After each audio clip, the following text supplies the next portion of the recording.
बाज़ औक़ात बड़ी उम्र में जाकर या कुछ वजूहात की बिना पर किसी भी उम्र में हाफ़ज़े में या याददाश्त में कमी वाक़ई हो जाती है।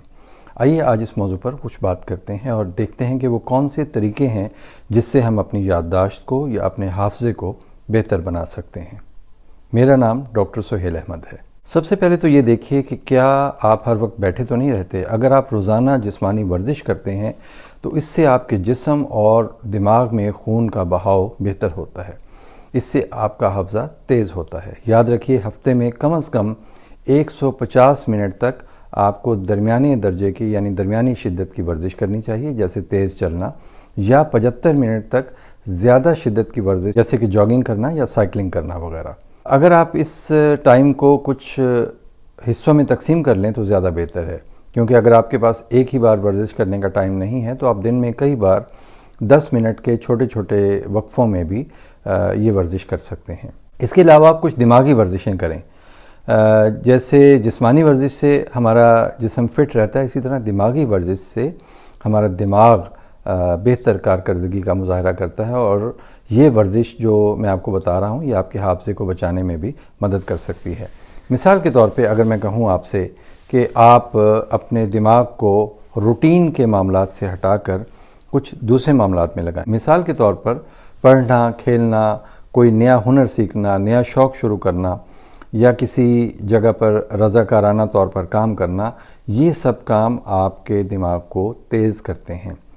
इसके अलावा दूसरों के साथ वक्त भी आप गुजार सकते हैं। अगर आप लोगों से नहीं मिलेंगे तो आप अफसरदा रहेंगे और डिप्रेशन में दिमाग की जो कारकर्दगी है वो कम हो जाती है। आपको अपने अजीज़ों, दोस्तों और दूसरे लोगों के साथ वक्त गुजारने का मौका तलाश करते रहना चाहिए, और अगर कोई भी मौका ना भी हो तो आप वक्तन फ़वक्तन अजीज़ों, दोस्तों से, रिश्तेदारों से राब्ते में रहें। और अब मैं आपको बताता हूँ कि वो कौन सी एक्सरसाइजेज़ हैं जिससे आप अपने दिमाग को थोड़ा सा तेज़ कर सकते हैं। अगर मैं आपसे कहूँ कि आप एक ही वक्त में अपने दाएं हाथ से विक्ट्री का निशान बनाएं और बाएं हाथ से ओके का निशान बनाएं, ठीक है। और उसके बाद मैं आपसे कहूँगा कि आप अपने बाएं हाथ से विक्ट्री का निशान बनाएं और दाएं हाथ से ओके का निशान बनाएं। और अगर आप दिन में कई मरतबा ये एक्सरसाइज करेंगे तो आप देखेंगे कि आपका जहन थोड़ा सा तेज़ हो गया है। इसके अलावा मुख्तलिफ पज़ल्स हल कर सकते हैं। शतरंज खेलने वाले लोगों के जहन बहुत तेज़ होते हैं, तो कोई ना कोई ऐसी एक्टिविटी करते रहें जिससे आपके दिमाग की राइट साइड जो पहले काम करती थी, आप कोशिश करें कि अपने दिमाग की लेफ़्ट साइड से वो काम करें। अगर आप दाएं हाथ से काम करने वाले हैं तो बाएं हाथ से अगर आप काम करना शुरू कर देंगे तो आपका दिमाग इसको चैलेंज के तौर पर लेगा और आपका दिमाग बेहतर तौर पर काम करना शुरू कर देगा। आपने कुछ लोगों को देखा होगा जो दाएं हाथ से लिखते हैं, लेकिन वो बाएं हाथ से भी लिखने की प्रैक्टिस करते हैं। और अगर आप ये प्रैक्टिस करें कि किसी बोर्ड के ऊपर या किसी कागज़ के ऊपर दाएं हाथ और बाएं हाथ से इकट्ठा लिखना शुरू कर दें, तो आप देखेंगे कि आपका जहन शुरू में तो थोड़ा सा एग्जॉस्टेड फील करेगा, लेकिन दर हकीकत आपका जहन एक्टिव हो रहा होगा। और अगर आप ये काम दिन के आगाज़ में कर लें तो पूरे दिन के लिए आपका जहन अलर्ट हो जाएगा और जहन ये ख्याल करेगा कि आज यकीनन कुछ अनोखा होने वाला है और मुझे अपना काम मुस्तैदी से और तेज़ी से सरअंजाम देना है।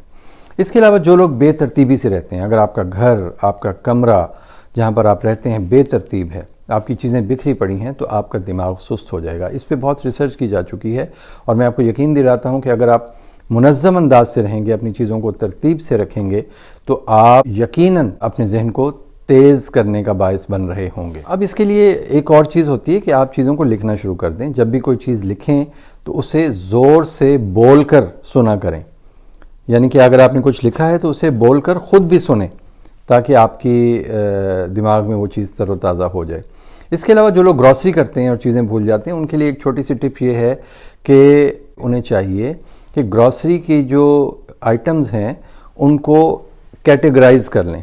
मिसाल के तौर पर जहाँ पे आप लिख रहे हैं कपड़े धोने वाला डिटर्जेंट आपने ख़रीदना है, तो वहीं पर आप सोप भी लिख लें, वहीं पर आप बर्तन धोने वाला जो लिक्विड है और स्कॉच ब्राइट और इस तरह की चीज़ें जो भी आप समझते हैं जो सफाई के हवाले से ज़रूरी हैं, शैम्पू है, वो सब चीज़ें आप एक जगह कर लें। और खाने की चीज़ों में जैसे पोल्ट्री, अंडे और गोश्त और ये चीज़ें एक तरफ कर लीजिए और स्पाइसेस का एक अलग सेक्शन बना लें, तो आप देखेंगे कि आपकी ग्रॉसरी आसान हो गई है और आपको बाज़ औक़ात चीज़ें लिखने की भी ज़रूरत नहीं पड़ेगी। आपको चाहिए कि आप अपनी روزمرہ کے استعمال کی چیزیں جیسے گلاسز ہیں، موبائل ہیں، آپ کے ایئر پوڈز ہیں، آپ کا ہینڈ فری ہے، آپ کی چابیاں ہیں، ان کو گھر میں ایک مخصوص جگہ پر رکھیں۔ یہ نہ ہو کہ ایک دن آپ نے چابی میز پر رکھی، دوسرے دن آپ نے دراز میں رکھ دی، تیسرے دن آپ نے دیوار پہ لٹکا دی، تو اس طرح پھر آپ کے لیے مشکل ہوگی۔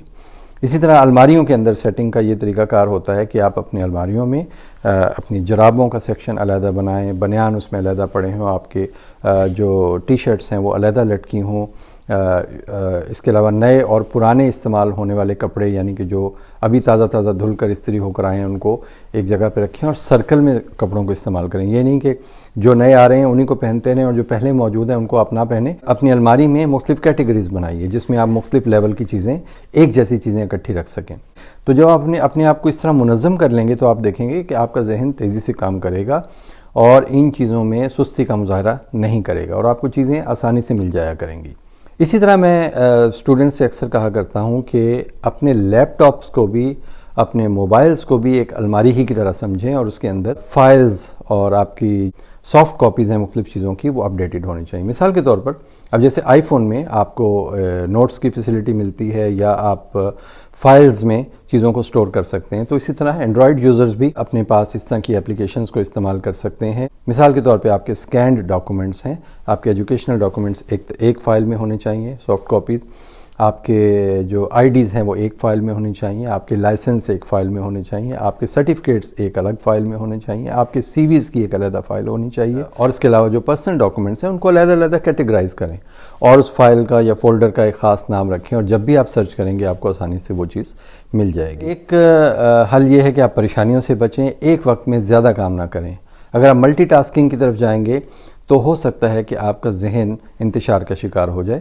آہستہ آہستہ ملٹی ٹاسکنگ کی عادت ڈال سکتے ہیں، لیکن شروع میں آپ ملٹی ٹاسکنگ کی طرف مت جائیں۔ بعض اوقات یاد کرنے کا طریقہ کار یہ ہوتا ہے کہ آپ اپنے کسی پاس ورڈ کو یا کسی بھی چیز کو جسے آپ یاد کرنا چاہتے ہیں اس کا کوئی لنک یا ہنٹ آپ اس کا اپنے ساتھ رکھ لیجئے۔ مثال کے طور پر اگر آپ نے پاس ورڈ رکھا ہے اسلام آباد، تو آپ کو اس کا جو ہنٹ ہے، آج کل پاسورڈ ہنٹ بھی آپ لکھ سکتے ہیں کہیں پر، تو اس کا جو ہنٹ ہے آپ اپنے پاس لکھ کے رکھ سکتے ہیں، capital, the most beautiful city, like that. تو اس طرح کی آپ چیزیں جب آپ کریں گے تو آپ کو اپنے پاسورڈز بھی یاد آنا شروع ہو جائیں گے۔ اسی طرح ٹیلی فون نمبرز اگر آپ نے یاد کرنے ہیں، مثال کے طور پر ایک لمبا نمبر یاد کرنا ہے تو اس کو چھوٹے چھوٹے ہنسوں میں تقسیم کر لیں، جیسے 98656304 کو آپ 986 علیحدہ کریں، 563 کو علیحدہ کریں، اس طریقے سے آپ یاد کرنے کی کوشش کریں۔ ایک اہم بات جو ہے وہ یہ ہے کہ نیند کی کمی سے حافظہ بہت کمزور ہوتا ہے۔ بہت سے اسٹوڈنٹس، بہت سے پیشنٹس آ کے ہمیں یہ کمپلین کرتے ہیں کہ ان کا حافظہ کمزور ہوتا جا رہا ہے، اور جب ہم ان کی ہسٹری لیتے ہیں تو ہمیں معلوم ہوتا ہے کہ وہ نیند کی شدید کمی کا شکار ہیں۔ کم از کم 7-8 گھنٹے اگر آپ سوئیں گے تو آپ کا حافظہ ٹھیک رہے گا۔ اگر آپ بار بار ٹوٹنے والی نیند کا شکار ہیں تب بھی آپ کا حافظہ ٹھیک نہیں ہے، آپ کی بار بار آنکھ کھل رہی ہے، اچھی نیند نہیں آپ لے پا رہے، اور کم از کم 7 سے 8 گھنٹے یا 9 گھنٹے کی نیند اگر آپ نہیں لے پا رہے تو آپ کا حافظہ جو ہے وہ کمزور ہونا شروع ہو جائے گا۔ تو اس سلسلے میں اگر آپ کو کوئی پرابلم ہے تو آپ اپنے ڈاکٹر سے مشورہ کر سکتے ہیں۔ اسی طرح مختصراً بتاتا چلوں کہ جو خراٹے لینے والے افراد ہیں یا جو رات میں سلیپ ایپنیا کا شکار ہوتے ہیں، یعنی جو رات میں سو نہیں پاتے، ان لوگوں میں بھی نیند کی کمی ہوتی ہے اور وہ بھی حافظے کی کمی کا شکار ہونا شروع ہو جاتے ہیں۔ تو مجھے یقین ہے کہ آپ کو یہ ویڈیو اچھی لگی ہوگی۔ اگر آپ کو یہ ویڈیو پسند آئی ہے تو اپنے دوستوں کے ساتھ اسے شیئر کریں، اور میری دعا ہے کہ اللہ تعالیٰ آپ کو ہمیشہ ہر دکھ، پریشانی، مصیبت، تکلیف اور مشکل سے محفوظ رکھے۔ اپنا بہت خیال رکھیے گا۔